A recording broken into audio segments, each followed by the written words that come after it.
Pemirsa, Anda kembali bersama Kominfo Newsroom. Pada segmen kali ini, kita akan membahas mengenai DTS bersama rekan saya, Bilkis Sabila. Berikut selengkapnya. Pemirsa, pesatnya perkembangan industri teknologi otomatis turut mengubah perilaku cara masyarakat untuk berinteraksi. Jika dulu hanya segelintir orang yang dapat muncul di layar kaca, namun kini semuanya masyarakat bisa menjadi seorang selebriti atau biasa yang kita sebut saat ini ialah sebagai influencer. Lebih jauh lagi, media sosial ternyata tidak hanya digunakan sebagai sebatas untuk mencari ketenaran saja, tetapi bisa digunakan untuk sebagai ajang talenta. Seperti yang dilakukan oleh Badan Penelitian dan Pengembangan SDM Kementerian Komunikasi dan Informatika melalui program Digital Talent Scholarship atau biasa yang dikenal dengan DTS. Nah, sudah bergabung bersama saya nih, ada Ibu Eila Alivia Marani sebagai Koordinator Standarisasi Kompetensi. Bu Eila, boleh bisa diceritakan nih, apa itu program Digital Talent Scholarship untuk masyarakat luas? Bu Eila, silakan. Oke, ini seperti kita ketahui ya, saat ini mungkin masalah yang ada dalam dunia pendidikan maupun dunia kerja adalah adanya skill gap nih.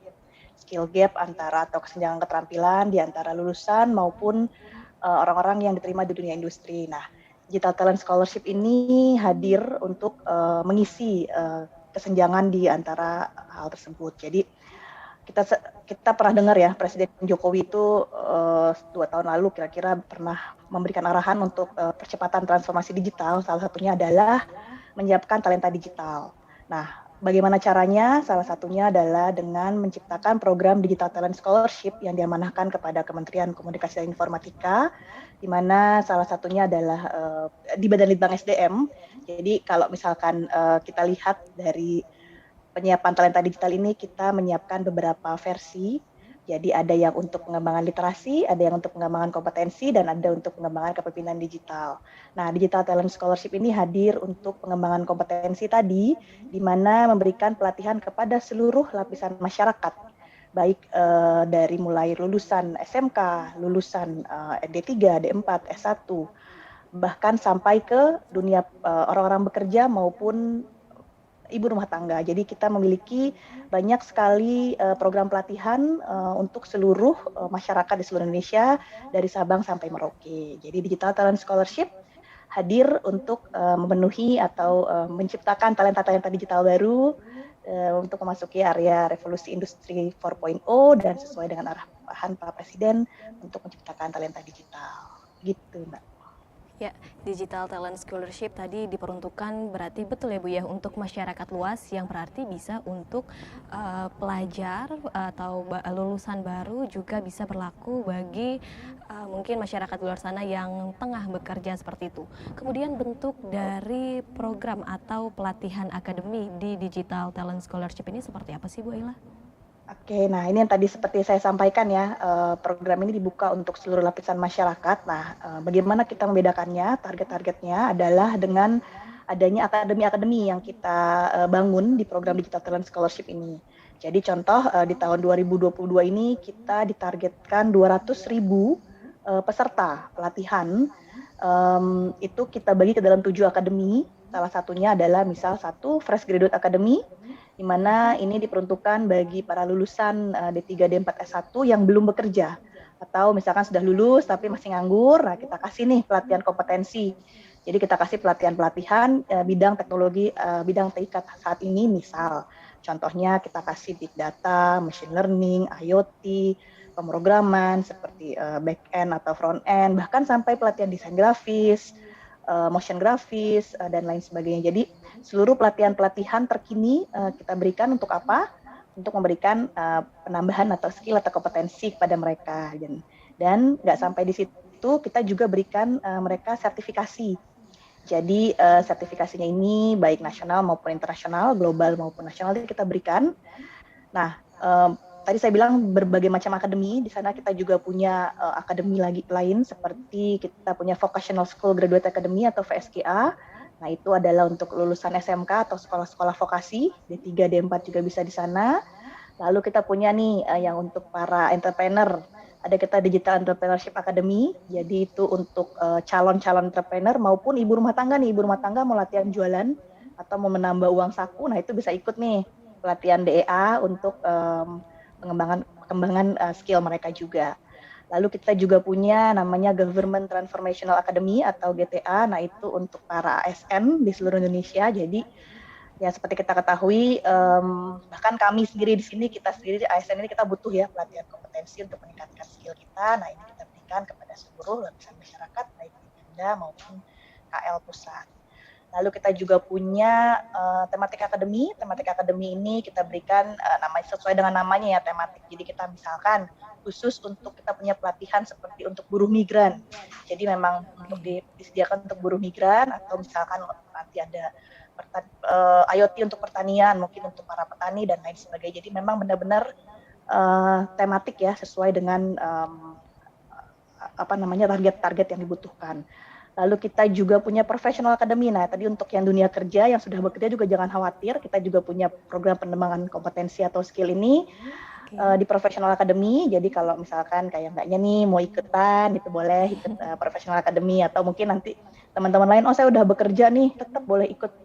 Dan kita nggak ada batasan umur untuk beberapa akademi seperti misalkan DEA dan ProA ini, kita biasanya nggak ada batasan umur karena ilmu bisa didapatkan kapan aja. Tapi mungkin yang tadi ya, kalau kayak FGA kita mungkin ada batasan karena itu untuk fresh graduate. Jadi semua orang bisa ikut yang terbagi dalam pelatihan di Akademi DTS, tinggal lihat di websitenya. Oke, nah Ibu, ini menjadi menarik nih, dari banyaknya pelatihan akademi yang ada di DTS ini, bagaimana caranya masyarakat nanti saat mendaftar itu membedakan apakah dirinya ini masuk ke dalam kategori mungkin fresh graduate atau profesional atau justru tematik. Ini bagaimana cara masyarakat untuk membedakan dirinya saat mendaftar di website Kominfo nanti, Bu? Nah, ini pertanyaan bagus nih. Sebetulnya memang orang-orang juga sama nih, kalau kita lihat, kita kan ada di semua sosial media juga ya, misalkan pengen nanya, saya nih pengen ikut ini, kok nggak ada ya gitu misalkan ya. Sedangkan sebetulnya tuh tinggal lihat kalau udah hafal, udah pernah ikut ya, sih udah tahu nih mereka mau kemana. Tapi bagi yang baru, silakan lihat di websitenya digitaltalent.kominfo.go.id. Nah di sana tuh ada akademi-akademi, jadi kalau diklik misalkan ada Fresh Growth Academy, kita klik nanti ada tuh persyaratannya apa. Lalu nanti untuk Professional Academy juga gitu, persyaratannya apa, orangnya apa. Jadi kita bisa lihat nih diri kita ini cocoknya di mana. Dibuka dulu semuanya, istilahnya kalau kayak belanja dilihat-lihat dulu nih semua. Jangan langsung milih FGA, ProA atau apa, tapi dilihat ini apa, dipelajari. Begitu juga nanti pelatihannya. Jangan keburu-buru, pelatihannya tuh banyak banget. Jadi misalkan kayak kami nih di FGA sendiri, kita nanti membuka lebih dari 40 tema. Lalu juga dengan Professional Academy juga gitu. Jadi tema-tema pelatihannya tuh beragam. Istilahnya mungkin hampir semua ada lah. Kayaknya nggak mungkin ada yang nggak ada, itu mungkin 1-2 ya. Jadi tinggal dicek aja, samalah seperti halnya kita belanja online, itu kita bisa browsing, kita lihat masing-masing. Nanti di setiap tema yang kita pilih pun nanti ada persyaratan. Jadi kalau misalkan masih takut salah juga, nah pas diklik lagi nanti ada syaratnya lagi nih, apa nih teman-temannya, termasuk persyaratan kemampuan. Jadi kadang-kadang mungkin ada ya, misal kita ngomongin pelatihan seperti yang agak tinggi, artificial intelligence atau machine learning, dia bakal ada nih persyaratan sebelumnya tuh butuh apa. Misalkan dia harus menguasai bahasa pemrograman apa, itu ada di setiap detail, di setiap pelatihan. Silabusnya pun ada semua di website. Jadi teman-teman tinggal, atau bagi yang mau ikut, kalau kita nyebutnya di JIRS nih, di JIRS. Oh, di JIRS, baik. Di JIRS tuh yang mau ikut tinggal lihat seluruh silabus maupun pilihan tema pelatihan di dalam website. Semua infonya lengkap. Kalaupun masih bingung, ada Instagram ataupun Twitter buat tempat bertanya. Nanti juga ada help desk-nya di sana bagi teman-teman yang mau, yang bagi di JIRS yang bingung nih buat mengikuti tema pelatihan yang mana. Gitu. Oke, berarti ini juga bisa sebagai tips and trick ya Bu ya, untuk daftar kemudian agar pelatihan ini bisa diterima seperti itu, dengan cara tadi membaca dengan seksama kebutuhan dan ketentuan yang tercantumkan di pelatihan akademik itu sendiri. Nah, kalau untuk pelatihan ini sebenarnya gratis atau berbayar sih Bu? Wah, ini total gratis. Jadi kalau misalkan ada yang memungut bayaran nih, harus dilaporin nih. Karena kita semua gratis, mulai dari pelatihan sampai ke sertifikasi. Jadi nanti mungkin teman-teman ada yang mengikuti pelatihan, terus ada yang dapat kesempatan sertifikasi nih. Jadi nggak semua ya, jadi teman-teman tuh kan harus melalui rangkaian proses nih di GIRS yang udah keterima, mereka ngikuti pelatihan, nanti mereka ada ujian, sampai akhirnya nanti mereka dinyatakan untuk sertifikasi. Jadi ada 2 sertifikat yang bisa didapatkan, satu completion ya atau penyelesaian pelatihan, yang satu lagi tuh sertifikasi. Jadi kita ada namanya sertifikasi baik SKKNI atau sertifikasi nasional maupun sertifikasi global. Nah, sertifikasi global itu ataupun sekarang itu mahal harganya, bisa jutaan. Nah, itu semua free, gratis, sepanjang teman-teman atau di GIRS tersebut dinyatakan berhak untuk mengikuti sertifikasi. Jadi, jangan khawatir kalau misalkan ada yang meminta bayaran, itu justru bisa dilaporkan. Oke. Gitu. Untuk pelatihan ini biasanya prosesnya berapa lama Bu hingga tahap ujian dan mendapatkan sertifikasi ini? Ya, jadi pelatihannya beragam. Seperti tadi saya bilang ada beberapa akademi ya, ada beberapa akademi dan di akademi tersebut berbeda-beda setiap pelatihan. Minimal sekali itu biasanya 2-3 hari itu untuk pelatihan-pelatihan seperti di digital entrepreneurship ya, yang untuk mungkin ibu rumah tangga belajar berjualan, sampai ke up to 2 bulan. Jadi kalau pelatihan-pelatihan yang kompetensi tadi yang harus disertifikasi itu pelatihannya cukup panjang, memang sampai up to 2 bulan, tapi nggak melulu setiap hari harus kayak gini 8 jam sehari, enggak. Paling live sessionnya ini prosesnya hanya 2 jam, lalu nanti mereka ada belajar mandiri, self learning, ada mengerjakan tugas atau project. Jadi dalam jangka waktu 2 bulan itu misalkan mereka menghasilkan suatu project ataupun mereka sampai ke sertifikasi. Jadi beragam sekali. Nah, waktu pelatihan juga bisa dilihat di website. Jadi di silabus, di detail pelatihan itu semua ada. Waktu pelatihannya kapan sampai kapan itu akan bervariasi dari setiap pelatihan. Ada yang seminggu, ada yang 2 minggu, ada yang 3 minggu, ada yang sebulan bahkan sampai ke 2 bulan. Wah, tentunya ini sangat bermanfaat untuk mengisi waktu luang ya, seperti itu ya Bu Ella ya. Dan saya tadi sempat melihat beberapa testimoni di GIRS nih yang sudah pernah mengikuti program pelatihan akademik.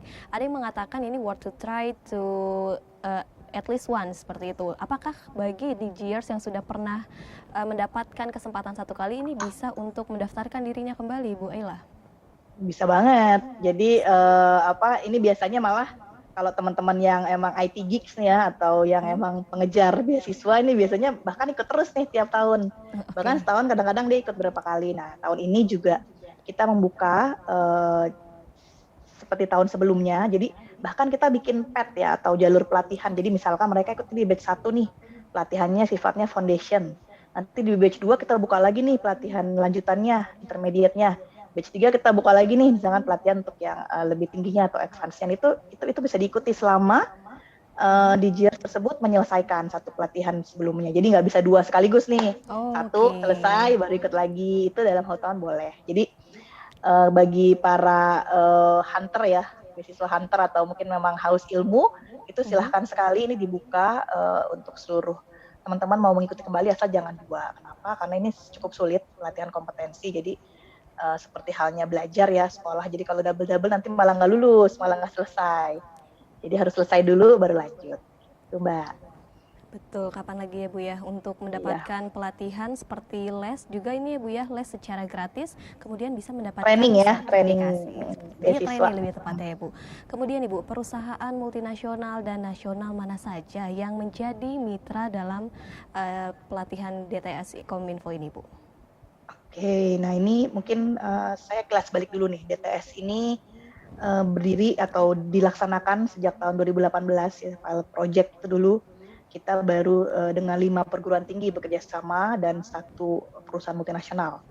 Lalu kita di tahun 2019 ini growing, kan kita kasih pilot project udah 18.000, ternyata dari 1.000 itu pendaftarnya hampir 60.000. Sehingga di tahun berikutnya itu diberikanlah beasiswa itu untuk 25.000 peserta di 2019 itu offline seluruh Indonesia.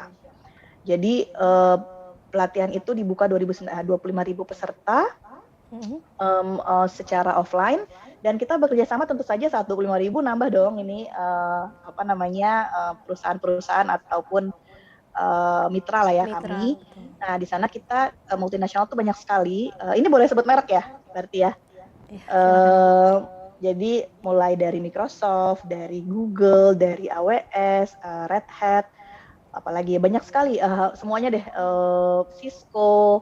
Jadi seluruh perusahaan IT atau kita nyebutnya global technology companies itu sebetulnya sudah join ke kita. Huawei, Alibaba ini yang baru-baru ini juga sudah join. Lalu ada Oke. lagi apa ya? Saya mungkin nanti ada yang saya sebutkan satu persatu. IBM, lalu kita juga punya IC Council, Oracle, Red Hat, Decoding kalau misalkan untuk perusahaan teknologi yang untuk global juga kita punya beberapa, banyak juga yang sudah bekerja sama, Metrodata Academy, rata-rata tuh mereka yang memiliki akademi atau pelatihan-pelatihan. Jadi perusahaan-perusahaan ini merupakan perusahaan yang juga berkecimpung untuk pengembangan SDM atau talenta digital.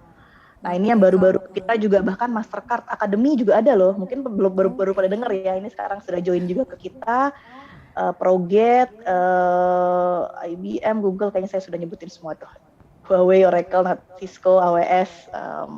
Jadi banyak sekali, jangan khawatir. Misalkan kita mau belajar cloud pun, cloud-nya beragam. Kita mau belajar database juga database-nya beragam. Mau belajar pemrogramannya beragam, nggak hanya satu. Jadi semua teman-teman atau DJers ini punya banyak sekali pilihan.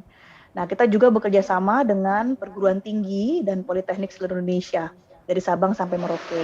Kenapa? Karena kita kan mau menjangkau ya seluruh lapisan masyarakat. Nah, sedangkan teman-teman di daerah ini kan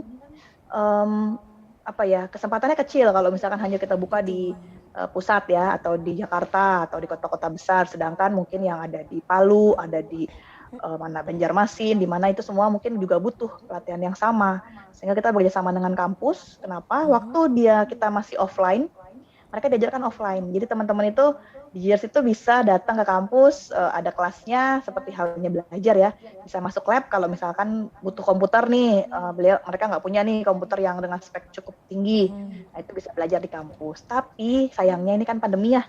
Jadi sejak 2020 sayang sekali kita harus dilaksanakan secara daring karena memang kita nggak berani nih untuk melakukan kerumunan ataupun kelas-kelas besar. Jadi tapi kita masih ada juga beberapa kelas kecil seperti untuk beberapa tema pelatihan yang dibuka untuk ya nggak banyak ya. Jadi misalkan sesekali ada yang offline untuk beberapa akademi di daerah-daerah, biasanya daerah-daerah yang masih zona-zona hijau ya kalau misalnya itu kita buka. Oke, kalau dari Bu Ella sendiri ini, mengapa ini Indonesia harus lebih mencetak banyak talenta digital? Apa keuntungannya Bu Ella?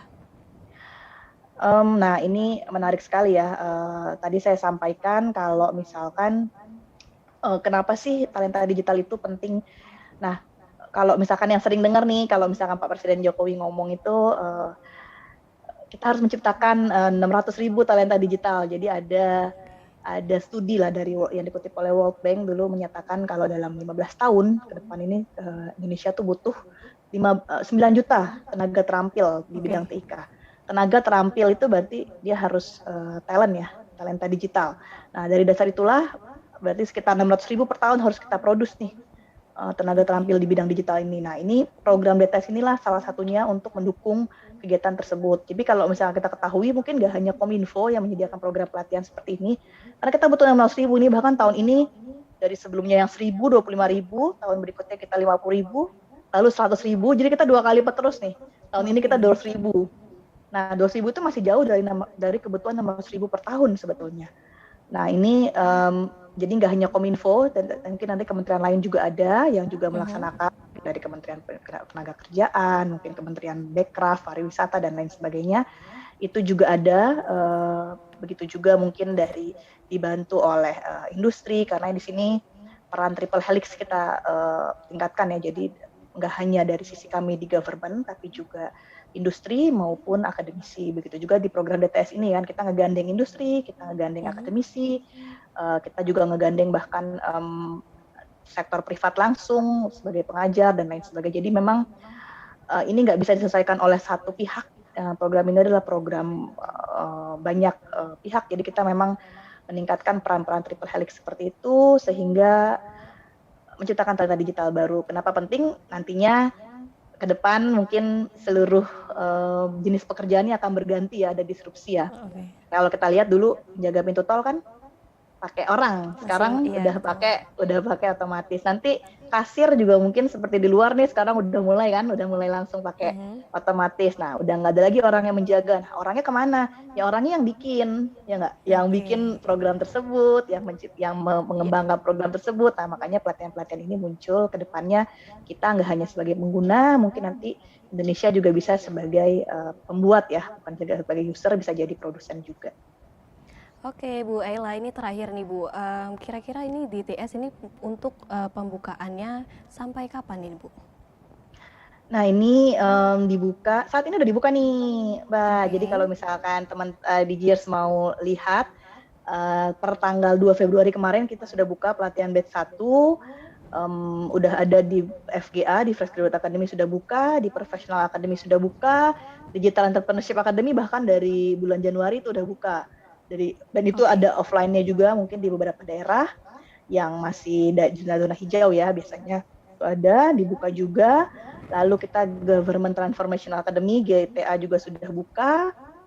Apalagi tematik akademi nanti akan segera buka. Dan juga ada, kita ada satu lagi saya sebutkan, ada namanya Talent Scouting Academy. Jadi ini untuk para mahasiswa ya, tingkat akhir. Jadi nanti ini programnya bekerja sama juga mungkin seperti Kampus Merdeka. Jadi teman-teman yang anak tingkat akhir mau dapat SKS, pelatihan gratis sampai sertifikasi gratis juga bisa ikut program di Talent Scouting Academy. Jadi semua sudah dibuka, tinggal buka websitenya nih Mbak, digitalent.kominfo.go.id. Baik, Bu Ella Alivia Marani selaku Koordinator Standarisasi Kompetensi dari Kementerian Kominfo. Pemirsa, bagi Anda yang berminat dan ingin melakukan aktivitas dan mendapatkan insight yang bermanfaat dari kegiatan Digital Talent Scholarship, pemirsa dapat membuka untuk melihat di website Kominfo. Terima kasih banyak Bu Ella Alivia, selamat melanjutkan aktivitas. Sama-sama, terima kasih, salam sehat selalu. Kami akan kembali sesaat lagi dalam Kominfo Newsroom.